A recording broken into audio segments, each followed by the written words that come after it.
Straight to the Now, sa point. pikas bahin mga kigilaan, gahapong adlawan, itong Sabado, gahapon mga kigilaan, makita nimo sa pagsulisuroy nimo sa dakbayan sa Mandawi o dakbayan Sugbo, dunay mga tarpulin gipamutang mga higala, nagkainit na gining politika kumaohon. Unique kayo ron nga politika ha. Ang moabot mahigala nga 2028 presidential election is very unique. Ngano nga unique ayo tungod kay unang higayon nga perting sayuha mahigala ng deklarar. Si Sara Duterte sayo kayo ni deklarar nga magpapili pagka-presidente by 2028. Unya tungod ana, ni apoy sayo kay namutang mahigalag tarpulin, ha? Ang malagmit mahigala nga maoy kaparang ni Sara Duterte mahigala by 2028. Wa may lain kung imong tan-awon mga kaigsunan og ari ka mahigala sa administration, wala sila'y kandidato mga higala nga ilang ikabutang nga ikaparang ni Sara. Kinsa man John Vic Remulla medyo lisod, no? Why kandidato ang administration kay ipalutaw-lutaw nila atos John Vic Remulla or si Martin Romualdez medyo lisod. Sunod mahigalang ipalutaw-lutaw nila ang nga ni Vince Dizon, DPWH Secretary. Si Vince Dizon, pagprimero nagpakita ni sa mga higala og maayo untang labok sa investigation mahigala kunuhay sa DPWH, pero unsa bang hitabo ang mahigala nga mo man og pili-pili na pag investigation ni Vince Dizon Indakin? Straight to the point. Ngani din sa Sugbo mga higala, naunsa man ang investigation din sa Sugbo. Unya, usa sa mga na-involved mga kigalaan top 15 nga mga contractors ang QM Builders, unsa may nahitabo? Muragwa raman lang? Ha? Muragwa ra yun. So, anha mga higala po si Vince Dizon maingon, muragwa may Clarix ning tawhana. Straight to the point. Ang Independent Commission for Infrastructure nawa na. Nang-resign ang duha ka mga commissioners, wala na'y quorum. Usa na rin habilin. Wa na mutudlo si BBM og lain pang ipuli.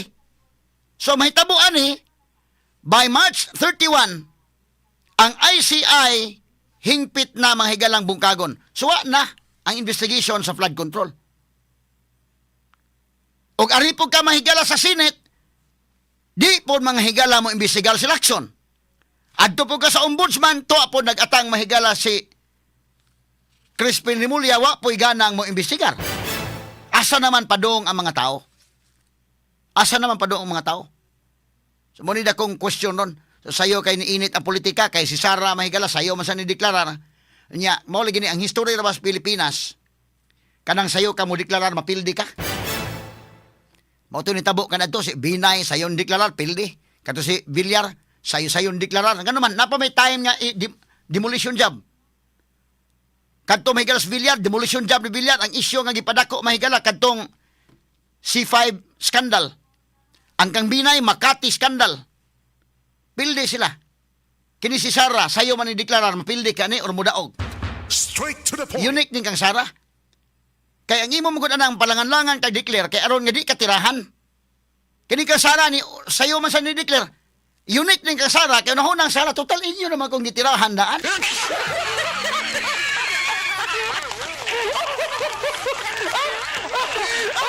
Wala naman lain pa. Ha? So sakto ka ni kang Sara nga pag nag-una-unag declare ang tubag, sakto gid iya. Wa naman, bisa pag moingon Sara di ko modagan, impeach magyapon ka. Ngano man, bisa pag moingon Sara may gala di ko. Pagtuoy ng mga tawhana ila yung pin down si Sara. Kay delikado gyud kayo nga maoy mahimong sunod niya presidente.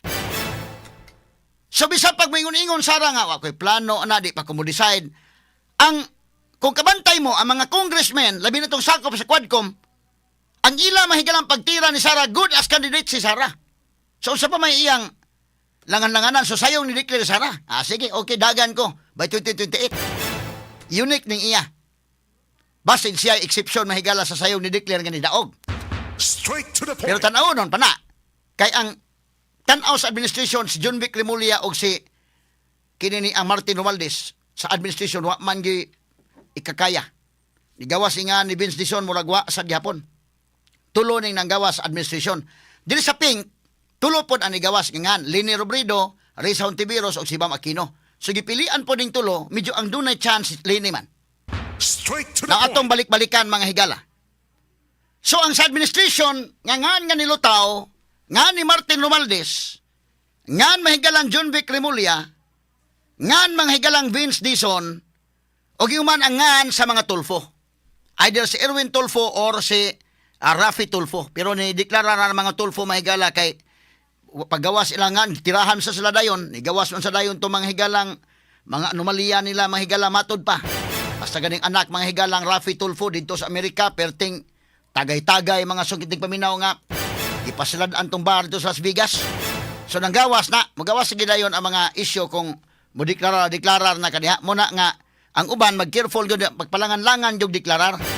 So kini Sara, lahi ning iyang pagdeklarar karon, kaya ang iyang papa mahigalang gigamit nga formula sa iyang papa, dili man sa mudagan, isa dili lang ko. Hangtod na human na lang filing, katos kanhi Presidente Rodrigo Duterte, wag itong file. Dunay lain nga ni file, nga ni substitute lang siya. Atong pangingon ng okay, ay last time na lang yun, nga, kana na ang filing. So, si substitute mahigalas Duterte. So, wa na'y panahon para sa demolition job. Wa na'y panahon nga ilang dauton. Wa naman. O imong dauton, gamay na lang padong na sa eleksyon. Ha? Mo na'y hinungdan nga dili madali. Karon mga kaigsuunan, Sara, dali man yung una. Pero kang Sara, kung imong nila Sara, nahuna Sara, bisag unsaon pag magpadili siya, wa naman gitirahan naman sa gmayo. Sa pamailain pang imong likayan nga gitira naman kagmayo. Ang kakuyaw lang Sara, kaya bisag gitirahan, siya gapoy pinakataas og rating. Ang most trusted mahigala nga officials gobyerno karon si Sara, na negative ang mga BBM. Unya sa survey sa mga presidentiables, si Sara pod mo na mahigala nga kung eleksyonon karon mudaog si Sara mga kaigalaan. 48 ang score ni Sara mahigala sa latest survey. 48.4% ang iyang score. Second niya may galas Lini Robredo. At least Lini mooy nagsabot mo sa Bam Aquino o si Risa o Lini. Sa ilang grupo si Lini mooy taas-taas. Kay si Lini nakakuha may galag 28%. Layo ra kay Sara pero at least 28. Kay King Risa Ontiveros may gala 3% naman. Unya kang Bam Aquino 3% na po ng Bam Aquino day. Gamay po ka ng Bam no. Unya si John Vic Remulla 1.5% lang yun. Nya dunay undecided nga 14%.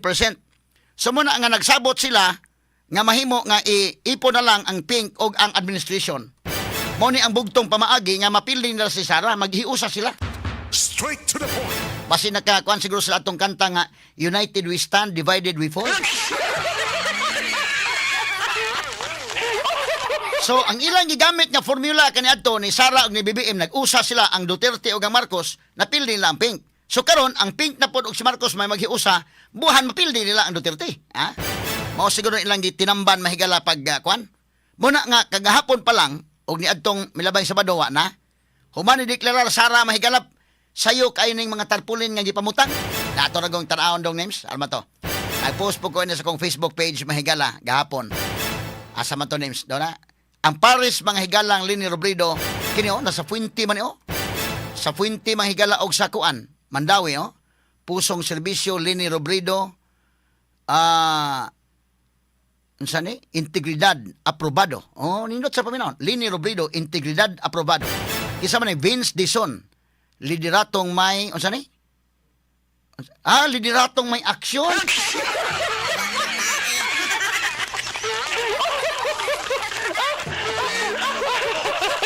Nindot sa paminaon, no?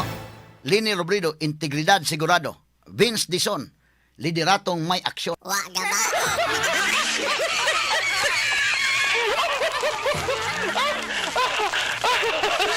Atong tuuhan is Vince Dizon og lideratong may aksyon. Aksyonis ako nun is QMB.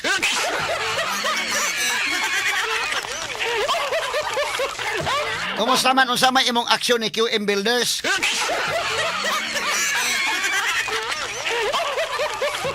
Nahuman naman lang ni mahigala ang Independent Commission for Infrastructure, wa na.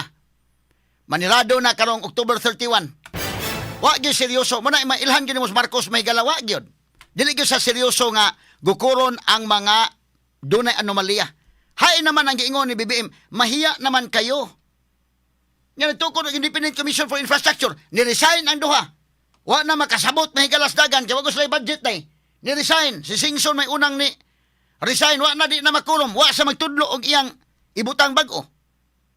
Hantod nga wa na gyud. Napabay investigations flood control wa na.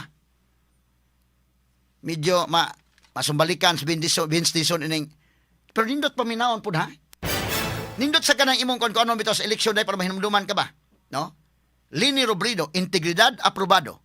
Vince Dizon, lideratong may aksyon.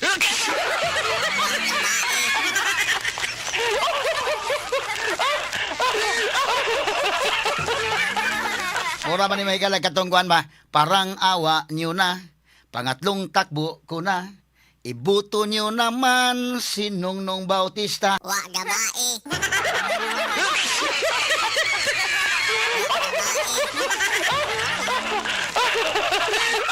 Pasensya naman akong tingog ha. Kay katotoang usa to katahan is Nongnong Bautista. Nongnong Bautista.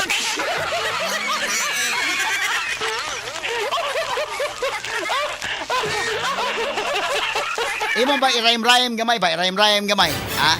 Nindot sa pagkaraim ha? Lini Robredo, integridad aprobado. Vince Dizon, lideratong may aksyon.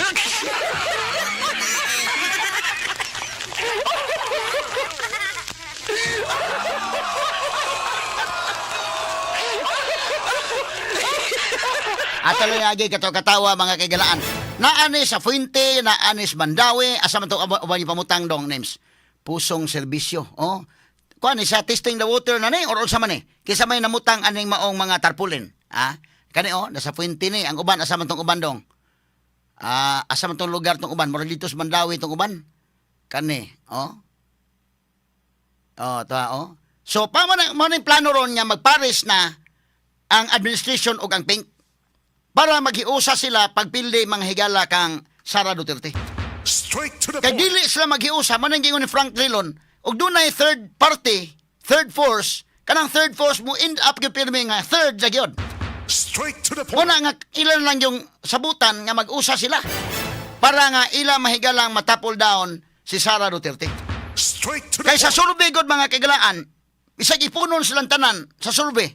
Tanawa kang Sara 48%, 48% kapin, kang Lini 28% kapin. Bisag iipon pa si Risa nga 3% kapin, si John Vic nga 1.5%. Wa gyapon, di gyapon magsilbi. Ha? So kini ni ang tan-awon gyud ni mga kagalaan unsay sunod mahitabuan ni. Now, kini mga higalag imong tinambanon, makaingon ka nga basin o mapildi na sa Sara ani naghiusa na gud si Marcos og si kini ni ang Lini. Kaysa una naghiusa si Marcos man og si Sara, di lang gipildi si Lini. Basin pa karon og si Lini og si Marcos may mag-usa, ilang mapildi si Sara. Malagmit. Okay, si BBM bitaw ni ngadto mas naga mahigalan napakita nito si ang medyas daan nga pink.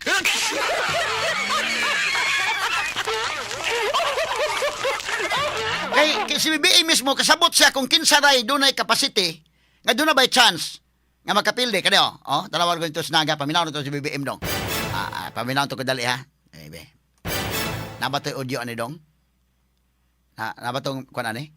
Mo man mga higala nga gato gani BBM sa Lini ngano man kasabot si BBM nga sa Lini medyo lig-on. Why laing lig-on yan nakita John Vic. Abe sige balik. Aman to. Ato naman na play pero to lang pa binagbalik. That we did today, I wore my pink socks. Wow! My pink socks in honor of my Sige, okay. So, nagsulot sa pink mahigala para po niya, kuan ba nga, in honor ko ng mahigalang Lini. So, karon mag-ipon mahigala si BBM o si Lini, unsa may effect, ani? Maligon ka sila, batok ni Sara, or mahuyang sila? Muna na kong question, day. Kaya nga naman, doon naman mga higalay mga tao, nga, moingon yun ka, kanina misakto, maghiusa lang yun, aron nga, pag ipaubos ang mga garbo, aron nga, pag topple down sa mga Duterte. Pero na may uban nga suko yung Marcos. Nga medyo luod yun mga higala nga kada na ang kaniadto atong gi saway og maayo sa Marcos. Nya karon muipon tang Marcos.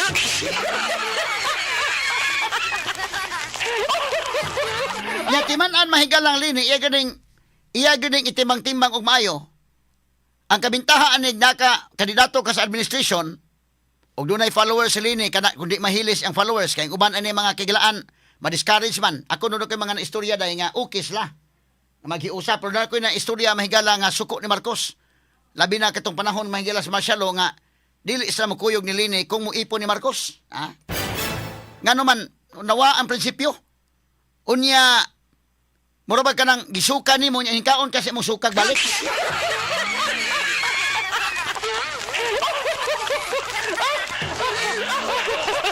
Kining kang Marcos nga endorsement, medyo kung libog ni karon panahon ni ko na, tanaw ni Lini ni mo sakay ba saan kay na may kwarta pong administration day.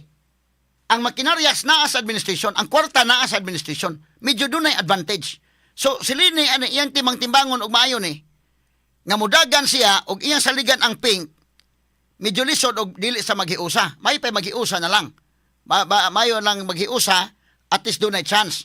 Pero nya doon na po'y kwarta ang administrasyon, doon na'y makinaryas ang administrasyon. Ang dakong question na nilon kung kining endorsement ni Marcos, dili ba ni makatabang ba niya kay doon na'y kwarta or case of death kining iyang endorsement? Straight to the point. Diha na gyud ang problema sad. Makatabang ba niya si BBM? Makatabang in terms of kwarta, kay ang kwarta naman sa admin gyud, ang makinaryas naman sa admin. Pero in terms sa katawhan nga may mupili, makatabang ba considering nga kining endorsement ni BBM, case of death kini. Straight to the point. Tanawa ko na di case of death, mahigala negative na mga ng iyang rating. Nag-negative 5. Bita-bita na nagkaroon kay ni Asinso gamay na negative 3 na lang.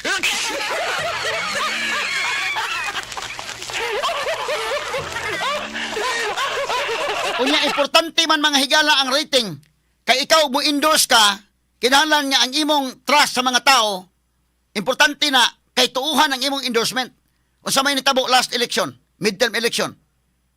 Last midterm election, nag-endorse mga higala sa BBM, ang iyang mga kandidato ng apilde. Ha? Pila nakalusot. Nag-endorse si Sara, ang iyang mga kandidato nang daog. Nga, opposition unta sila. Doon na po yung mga nangapilde, pero daghan ang nakasud. Nga gi-endorse si Sara. So muna, ang power of endorsement na po doon, munitan aunon mga higala. So, magpa-endorse ba si Lini, iisa ba ni Marcos ang kamot ni Lini? Makatabang ba niya kung iisa ni Marcos ang iyang kamot?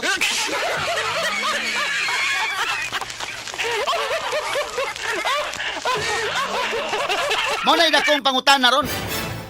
Ha? In terms of kwarta, makatabang, o in terms of makinaryas. Kay doon na may makinaryas yun ang administration. Inigsuri-suroy may galaway problema. Pero in terms mahigala sa katawhan, dili ba kaha mahimo mahigalang bad feng shui kung iyang itugot ang iyang kamot nga ituboy ni BBM?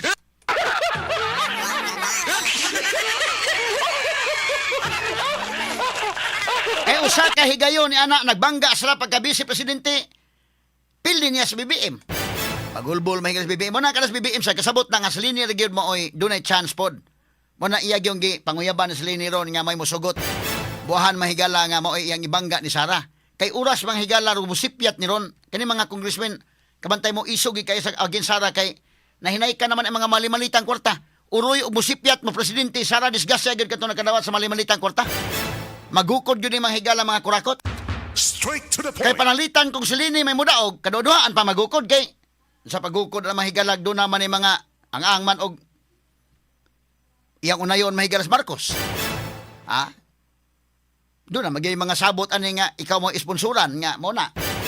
Pero wa pa ta mahibaw sa gyud noon pud unsa gyud kay kanis BBM ron murag di ni katog tarong ani kung silini iyang i-endorse basig mo na huna po siya di pagkakuguro ng lini ko man.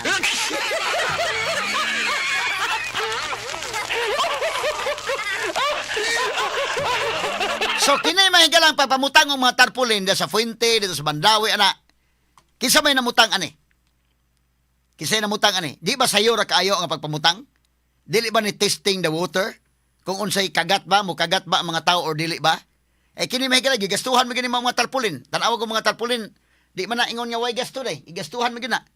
So, kinsa may namutang ini? Ining mao mga tarpaulin. So dunay color nga pink, nya ang sa ubos pod color puwa, color sa administration o color sa pink, nag-usa sila. Unsay mahimong epekto? Ang dakong pangutana alang ni Lini nga iyang tan-awon, makatabang ba si Marcos niya? Ang tubag kung kwarta hisgutan makatabang, makinarya hisgutan makatabang. Pero og sa katawhan nga buto magkatabang ba? Di ba ni kiss of death? Mo na una-unaon mahigalag maayong lini kay basin og anha sa musipyat ang lapita mga sukit di paminaw og di niya na matimbang-timbang og maayo. Straight to the point. Oh, kini tan-awon tani mahigala kay medyo unique karon nga election, layo pang 2028 pero as early as now do na mga higalay si Sara na gud nagdeklarar, si Lini niya na may mga tarpulin. Kini pakon ko na sa ni. Pwede man limod sa sila nga wa milabot ana.